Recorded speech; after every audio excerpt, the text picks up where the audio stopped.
కేజ్రీవాల్ విచారణ ఈడీ చేస్తోంది. ఓ పక్కన విచారణని అడ్డుకోవడం కోసం ఆయన చేసిన ప్రయత్నాలన్నీ విఫలమైనాయి. సుప్రీంకోర్టు పక్కన పెట్టింది, ఢిల్లీ హైకోర్టులోనేమో విచారణ బుధవారానికి వాయిదా పడింది. ఈలోపు విచారణ ఏమీ ఆపలేదు. ఈడీ సెల్లో ఏ రోజుకు ఆ రోజు సాయంత్రం పూట్ల సేద తీరుతున్నారు. పొద్దున పొట్టించి సాయంత్రం దాకా ఆయన వివరాలు అడుగుతూనే ఉన్నారు.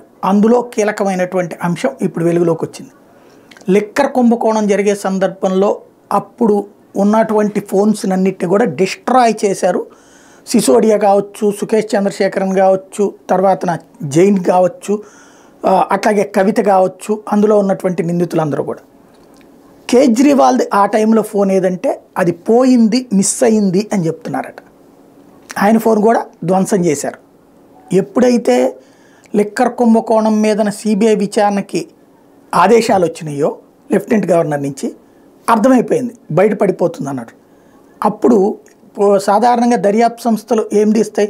ఫోన్ చేతిలో ఉంటే ఖచ్చితంగా రిట్రీవ్ చేయగలుగుతాయి. ఫోన్లని మనం ప్రోగ్రామింగ్ చేసుకున్నా చేయగలుగుతాయి వాళ్ళ టెక్నాలజీ ద్వారా.